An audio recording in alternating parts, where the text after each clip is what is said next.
दोस्तों इस वीडियो को स्टार्ट करते हैं। ये वीडियो उन सभी लोगों के लिए लाभदायक है जो आरपीएफ रूल 72 या 70 की तैयारी कर रहे हैं या जो जुडिशियल एग्ज़ाम की तैयारी कर रहे हैं, पीसीएसजे की तैयारी कर रहे हैं। ये उन सब के लिए लाभदायक होगा। वीडियो को शुरू करने से पहले आप सभी दोस्तों को बता देना चाहता हूँ, महानुभावों को बता देना चाहता हूँ कि जो मित्र हमारे चैनल को सब्सक्राइब नहीं किए हैं सब्सक्राइब करें और हमारे नए नए वीडियो को आप हमारे यूट्यूब चैनल के माध्यम से देखते रहें। चलते हैं, प्रश्न शुरू करते हैं। प्रश्न संख्या 1 है, भारतीय दंड संहिता की धारा 305 में उल्लेखित है mentioned in section 305 of the Indian penal code. क्या मेंशन किया गया है आईपीसी की धारा 305 में? ऑप्शन देखते हैं, आत्महत्या का दुष्प्रेरण, अमेंडमेंट ऑफ सुसाइड, मूर्ख व्यक्ति के आत्महत्या के दुष्प्रेरण के लिए दंड, penalty for awaiting the suicide of a full. तीसरा ऑप्शन है आपराधिक मानववध का दंड, क्रिमिनल होमोसाइड पेनल्टी, और लास्ट ऑप्शन है गहरी चोट पहुंचाने का दंड, पेनल्टी ऑफ ग्रीवियस हर्ट। दोस्तों यहाँ पूछ रहा है 305 में, आईपीसी की धारा 305 में क्या उल्लेखित है? तो दोस्तों वहाँ पर उल्लेखित है मूर्ख व्यक्ति की आत्महत्या के दुष्प्रेरण के लिए दंड। यदि कोई व्यक्ति, यदि मूर्ख व्यक्ति, पागल व्यक्ति जो कि विकृति चित्त है, उसे यदि आत्महत्या का दुष्प्रेरण करता है, उसके दुष्प्रेरण में यदि वो आत्महत्या कर लेता है तो उसके ऊपर आईपीसी की धारा 305 के अंतर्गत सज़ा सुनाई जाएगी। चलते हैं दोस्तों अगले प्रश्न पे। प्रश्न संख्या 2। प्रश्न संख्या 2 है, निम्न में से किस मजिस्ट्रेट को 7 वर्ष का कारावास की सज़ा देने की शक्ति है? Which of the following magistrates has the power to sentence to imprisonment of 7 years. इसमें ये कह रहा है, ये सीआरपीसी के आप सेक्शन में पढ़ सकते हैं। सीआरपीसी के सेक्शन 29 को देखेंगे तो वहाँ मजिस्ट्रेट के पावर के बारे में जानकारी आपको मिलेगी, आप उसे पढ़ें। यहाँ पे ऑप्शन है मुख्य न्यायिक magistrate, chief judicial magistrate, option 2 प्रथम वर्ग मजिस्ट्रेट, फर्स्ट क्लास मजिस्ट्रेट, और थर्ड ऑप्शन है द्वितीय वर्ग मजिस्ट्रेट, सेकंड क्लास मजिस्ट्रेट, और लास्ट ऑप्शन है नॉन, यानी कि इनमें से कोई नहीं। क्या इनमें से ऐसा कोई है जिसे कि 7 वर्ष के कारावास की पावर देने, सज़ा देने की शक्ति नहीं है? दोस्तों इसमें मुख्य न्यायिक मजिस्ट्रेट ही ऐसा है जिसे 7 साल तक के कारावास की सज़ा देने का शक्ति निहित है सीआरपीसी की धारा 29 में। तो दोस्तों इसका सही उत्तर हो जाएगा मुख्य न्यायिक मजिस्ट्रेट। चलते हैं दोस्तों अगले प्रश्न पे। प्रश्न संख्या 3, निगमित निकायों को समन तामील कराने की प्रक्रिया सीआरपीसी की किस धारा में दिया है? In which section of the CrPC is the process of providing summons to the corporate bodies? Section 61 यानी कि धारा 61, सेक्शन 62 धारा 62, सेक्शन 63 और सेक्शन लास्ट सेक्शन है सेक्शन 64। दोस्तों इसका सही उत्तर होगा धारा 63 यानी कि सेक्शन 63। चलते हैं दोस्तों अगले प्रश्न पे। प्रश्न संख्या 4 है, उत्प्रेरण, ये भारतीय साक्ष्य अधिनियम से है। उत्प्रेरण या धमकी से मन पर पड़े प्रभाव के दूर हो जाने के पश्चात ही न्यायालय की राय में की गई संस्वीकृति सुसंगत होगी।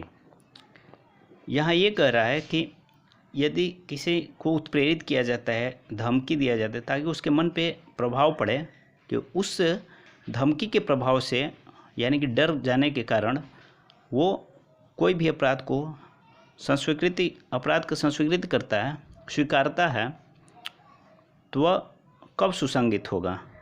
वह तब सुसंगित होगा जब उसके मन पे ऐसा प्रभाव न हो कि वो धमकी से या उत्प्रेरण से उसके मन पे प्रभाव पड़ने से वो ऐसा संस्वीकृति कर रहा है। तो ये दिया गया है भारतीय साक्ष्य अधिनियम की किस धारा में? इंग्लिश में एक बार रिपीट करते हैं क्वेश्चन को। The session made in the opinion of the court will be relevant only after the effect on the mind has been overcome by inspiration और threat evidence is in the section of the act. दोस्तों section 24, section 25, section 28, section 30 दोस्तों इसका सही उत्तर होगा section 28 यानी कि धारा 28। ऐसा दिया गया है धारा 28 में भारतीय साक्ष्य अधिनियम के। चलते हैं दोस्तों अगले प्रश्न पे। प्रश्न संख्या 5 है, ये रेलवे एक्ट से प्रश्न होगा आपका। एक व्यापारी रेलवे एक्ट की धारा 125 के तहत क्षतिपूर्ति के लिए गलत विवरण देता है, उसे सजा होगी। दोस्तों क्षतिपूर्ति संबंधित विवरण आप रेलवे एक्ट की धारा 125 पढ़ेंगे तो उसमें दिया है, एक व्यापारी जब अपने माल की बुकिंग करता है तो वो विवरण अपना सही सही भर के देगा, उसी के बारे में वो रेलवे एक्ट 125 में दिया गया है। तो कह रहा है कि गलत विवरण देता है तो उसे सज़ा क्या होगी। A business man who gives wrong details of for compensation under section 125 of railway act will be punished.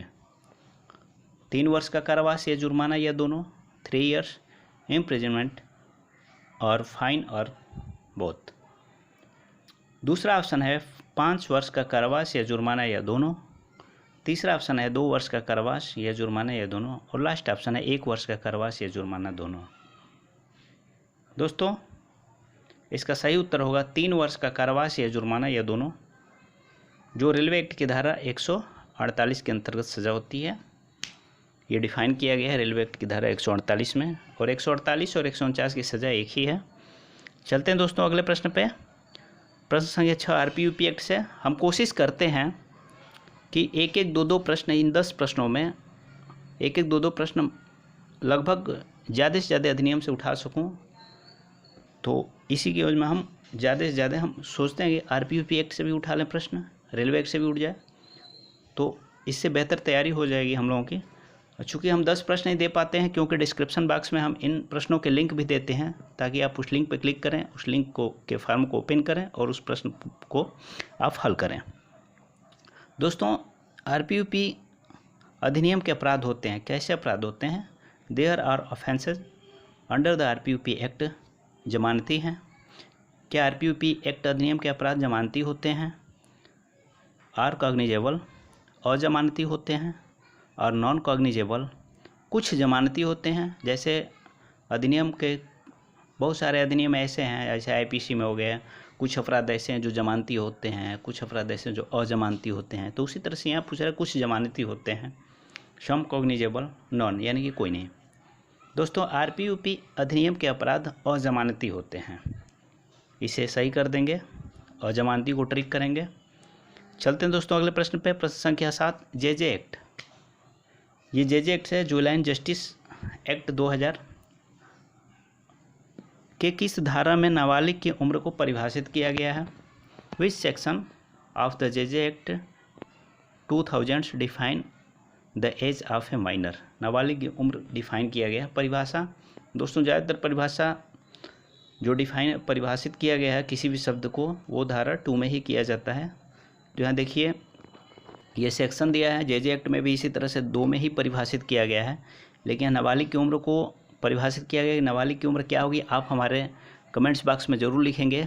Amendment के हिसाब से जो जेजे एक्ट अमेंडमेंट हुआ है 2015 में, तो उस हिसाब से नाबालिग की उम्र कितनी है आप कमेंट्स बॉक्स में ज़रूर लिखेंगे, और कमेंट बॉक्स में लिखकर हमें आप बताएंगे कि कितनी उम्र निर्धारित कर दी। इसलिए इसे हम नहीं बता रहे, अगले वीडियो में इसे हम बताएंगे। दोस्तों सेक्शन 2B और सेक्शन 4A और सेक्शन 2K और सेक्शन 4 है। इसका सही उत्तर होगा सेक्शन 2K। सेक्शन 2 को ट्रिक कर देंगे। सेक्शन 2 में नाबालिग की उम्र निर्धारित की गई है। जेजे एक्ट 2000 में तो नाबालिग की उम्र 18 वर्ष ही निर्धारण की गई थी, कि जो 18 वर्ष से कम आयु का बालक है उसे नाबालिग की श्रेणी में लिया जाएगा। लेकिन अब क्या है आप कमेंट्स बॉक्स में हमें ज़रूर बताएं, ये आपके ऊपर छोड़ा जा रहा है। चलते हैं दोस्तों अगले प्रश्न पे। प्रश्न संख्या 8 यदि कोई राष्ट्रीय गीत गाने में, बहुत ही इम्पोर्टेंट क्वेश्चन है, यदि कोई राष्ट्रीय गीत गाने में रुकावट डालता है तो उसे राष्ट्रीय गौरव अपमान निवारण अधिनियम 1971 के किस धारा के तहत सजा होगी। If someone interrupts singing A national song then under which section of the National Pride Prevention of Insult Act 1971 will he be punished? दोस्तों सेक्शन 04, सेक्शन 02, सेक्शन 03, सेक्शन 06। दोस्तों इस अधिनियम में राष्ट्रीय गौरव अपमान निवारण अधिनियम 1900 टोटल 3 ही धारा है। तो यहाँ देखिए ऑप्शन में दिया है सेक्शन 4, ये तो बिल्कुल नहीं होगा, जब 3 ही धारा है तो सेक्शन 4 होने का सवाल ही नहीं पैदा होता है। दूसरा ऑप्शन सेक्शन 2, सेक्शन 2 हो सकता है, सेक्शन 3 और सेक्शन 6 नहीं होगा। यहाँ से 2 कट कर दीजिए, ये तो हो नहीं सकता। दोस्तों इसका सही उत्तर होगा सेक्शन 3। सेक्शन यानी कि धारा 3 के तहत सज़ा दी जाएगी। ये राष्ट्रीय गौरव अपमान निवारण अधिनियम में है। चलते हैं अगले प्रश्न पे। प्रश्न संख्या 9, मानवाधिकार संरक्षण अधिनियम में निम्न में से किसे सशस्त्र बल की श्रेणी में नहीं रखा गया है?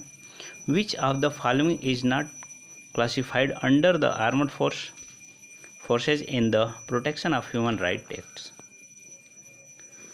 दोस्तों मानवाधिकार आयोग में सशस्त्र बल को परिभाषित किया गया है। तो सशस्त्र बल के परिभाषित को किसी भी एक्ट में किसी शब्द को परिभाषित किया जाता है, तो इसी तरह से मानवाधिकार में जब सशस्त्र बल का वर्णन होगा तो उसमें सशस्त्र बल में आपके एयरफोर्स भी आ जाएगा, नेवी भी आ जाएगा। तो एयरफोर्स दिया है यहाँ, ऑप्शन एयरफोर्स है, आरपीएफ है, बीएसएफ है, ये तीनों सशस्त्र बल में आते हैं। नेवी भी आती है हमारी, नौसेना जो हमारे भारत की है, नौसेना भी आएगी, थल सेना भी आएगी और एयरफोर्स में। आरपीएफ है ही सशस्त्र बल और बीएसएफ है नॉन। तो यहाँ पूछ रहा है सशस्त्र बल की श्रेणी में नहीं रखा गया है, तो ये ऊपर के तीनों ऑप्शन को तो रखते ही हैं सशस्त्र बल में, यानी कि इनमें से कोई नहीं। दोस्तों अंतिम प्रश्न है। अंतिम प्रश्न पर जाने से पहले आप सभी दोस्तों से ये मैं बताना चाहता हूँ कि आप हमारे प्लेलिस्ट पर जाएं। प्लेलिस्ट पर इसके पिछले सारे वीडियो हमारे सारे सेट पड़े हुए हैं। 10-10 प्रश्नों के सेट हैं, बहुत ही इंपॉर्टेंट प्रश्नों के सेट हैं हमारे, और ये 23वां नंबर सेट है। 22 वीडियो पड़े हुए हैं। राजभाषा से भी हमारे अलग से वीडियो प्लेलिस्ट में पड़े हैं, राजभाषा के नाम से हैं। तो यदि आप हमारे चैनल पर नए हैं तो हमारे चैनल को सब्सक्राइब करें, हमें सपोर्ट करें, ताकि मैं अच्छी अच्छी वीडियो आपकी तैयारी के लिए बना सकूं। चलते हैं अंतिम प्रश्न पे।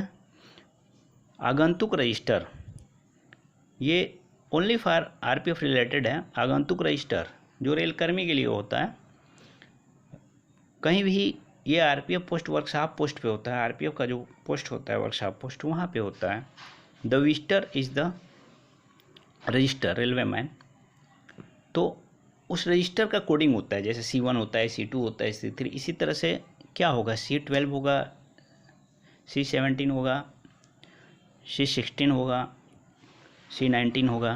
दोस्तों आगंतुक रजिस्टर को C16 से कोडिंग किया हुआ है, इसे ही हम जानते हैं आगंतुक रजिस्टर। इसे सही कर देंगे। आप सभी मित्रों का हमारे वीडियो को देखने के लिए बहुत बहुत धन्यवाद। अब हम फिर अगले वीडियो में बहुत जल्द ही मिलेंगे। एक राजभाषा के वीडियो डालने के बाद हम 24 नंबर सेट को लेकर तुरंत आपके सामने हाजिर। और आप सभी मित्रों को एक बार और बता देना चाहता हूं कि इस वीडियो के नीचे डिस्क्रिप्शन लिंक में हमारे सारे वीडियो के लिंक पड़े होंगे। आप कभी भी किसी भी लिंक पर क्लिक करिए, उस वीडियो को देखिए, और आप डिस्क्रिप्शन बॉक्स में ही देखेंगे लिंक दिए हैं, पेपर लिंक होगा उसमें, उस लिंक पर क्लिक करें और यही वीडियो देखने के बाद इस वीडियो के पेपर को आप हल करें और अपने स्कोर को व्यू करें। और यदि आपने हमारे चैनल को सब्सक्राइब नहीं किया तो सब्सक्राइब करें। हमारे सभी सब्सक्राइबर बंधुओं को और वीडियो देखने वाले भाइयों को हमारे तरफ से बहुत बहुत धन्यवाद।